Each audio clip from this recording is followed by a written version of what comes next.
Bismillahirrahmanirrahim. Assalamualaikum warahmatullahi wabarakatuh. Alhamdulillah wa rasulillah amma ba'du. Teman-teman semua, pada hari ini saya akan mempresentasikan matkul SKI dengan judul Dakwah Rasulullah di Mekah. Dimulai dari pendahuluan, teman-teman, bahwa Islam itu lahir di tengah masyarakat Quraisy Mekah yang masih kental dengan tradisi jahiliyah, penyembahan berhala, dan ketidakadilan. Nabi Muhammad SAW diangkat sebagai Rasul pada usia 40 tahun dengan menerima wahyu pertama di Gua Hira. Dan Nabi dakwah di Mekah selama 13 tahun, penuh dengan tantangan, penolakan bahkan siksaan dari kaum Quraisy. Meskipun menghadapi banyak rintangan, Nabi Muhammad SAW tetap sabar, tegas, dan bijaksana dalam menyampaikan risalah Islam. Periode dakwah di Mekah menjadi fondasi penting dalam pembentukan akidah dan ketauhidan umat Islam. Materi yang akan dibahas pada presentasi pada hari ini yaitu yang pertama kondisi masyarakat Mekah sebelum kenabian Nabi Muhammad SAW, kedua yaitu strategi dakwah Rasul, yang ketiga substansi dakwah Rasul, dan yang keempat yaitu reaksi masyarakat Mekah terhadap dakwah Nabi Muhammad SAW. Baiklah, kondisi masyarakat Mekah sebelum kenabian.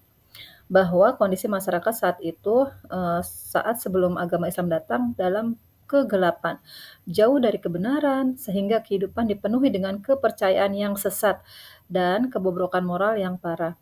Dan kondisi ini tergambarkan dalam surah Al-An'am ayat 136 sampai 137 yang artinya, dan mereka memperuntukkan bagi Allah satu bagian dari tanaman dan ternak yang telah diciptakan oleh Allah, lalu mereka berkata sesuai dengan persangkaan mereka, ini untuk Allah dan ini untuk berhala-berhala kami. Maka saji-sajian yang diperuntukkan bagi berhala mereka tidak sampai kepada Allah, dan sajian-sajian yang diperuntukkan pada Allah maka saja itu sampai kepada berhala-berhala mereka. Dan amat buruklah ketetapan mereka itu. Dan demikianlah pemimpin-pemimpin mereka telah menjadikan kebanyakan dari orang-orang yang musyrik itu memandang baik membunuh anak-anak mereka untuk membinasakan mereka dan untuk menguburkan bagi mereka agamanya.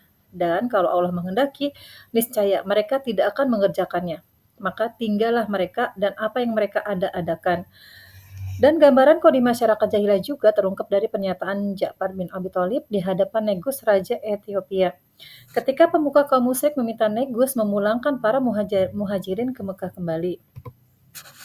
Ja'far bin Abi Thalib berkata, Wahai raja, kami tadinya adalah suatu kaum yang bersifat picik atau jahiliyah. Kami menyembah berhala, memakan bangkai, melakukan kekejian, memutus hubungan silaturahmi, bersikap buruk kepada tetangga, yang kuat di antara kami menerkam yang lemah. Sebelumnya kita ketahui bahwa dalam Islam terjadi 2 kali peristiwa hijrah, yaitu hijrah pertama ke Habasyah atau Ethiopia, yang kedua ke Yathrib atau kota Madinah. Selanjutnya adalah strategi dakwah Nabi.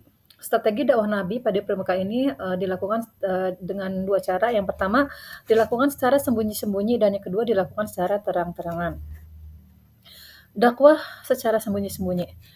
Secara sunatullah, ketika seseorang memiliki suatu keadaan yang baik dan mampu melakukan perubahan ke arah yang lebih baik, maka yang pertama terpikir olehnya adalah bagaimana mengajak orang yang dikenal, orang yang dekat, dan orang yang dicintai lebih dulu untuk disampaikan berita kebaikan tersebut.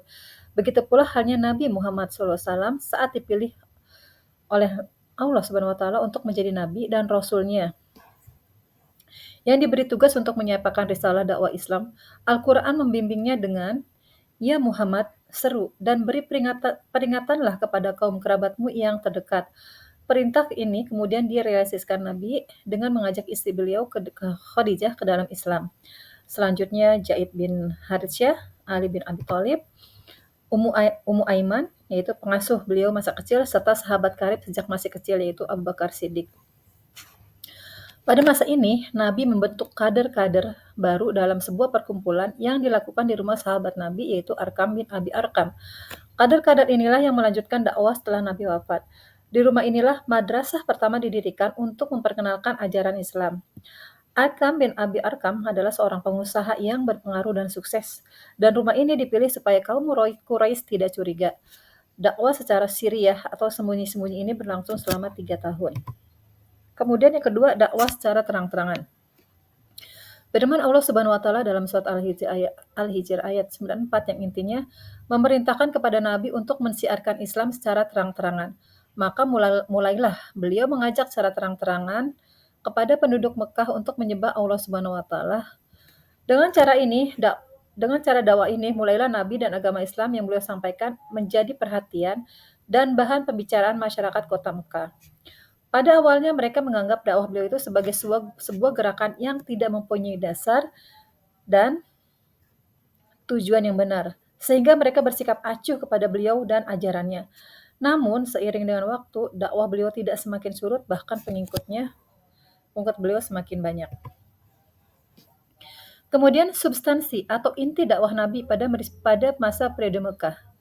Dakwah yang dilakukan Nabi pada intinya menegakkan kalimat tauhid yaitu la ilaha illallah, tiada Tuhan selain Allah dengan segala konsekuensinya. Penegakan kalimat tersebut bukanlah perkara yang mudah, sebab hal itu harus diikuti dengan sikap dan perbuatan yang nyata dalam kehidupan sehari-hari. Pada proses dakwah yang dilakukan, Nabi juga mengandung makna mengeluarkan dari zaman kebodohan ke zaman terang benderang, yaitu meninggalkan perbuatan-perbuatan yang bertentangan dengan ajaran Nabi SAW. Kemudian dalil yang berkaitan dengan dakwah Nabi di Mekah. Yang pertama itu ada di surat Al-Mudassir ayat 1 dan 2 yang artinya, wahai orang yang berselimut, bangunlah, lalu berilah peringatan.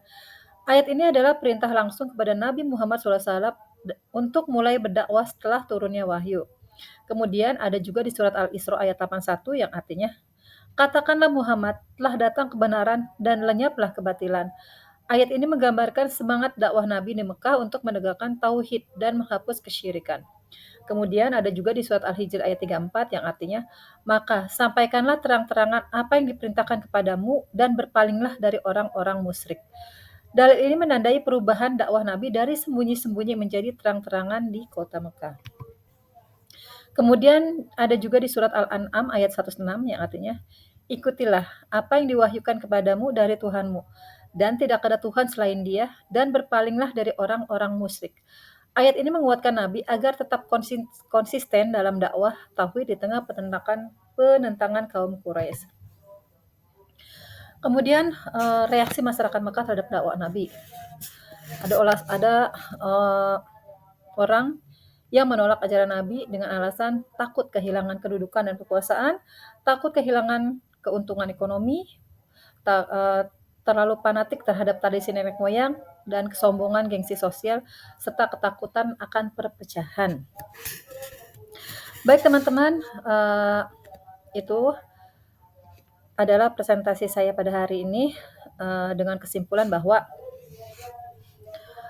dakwah yang dilakukan Nabi itu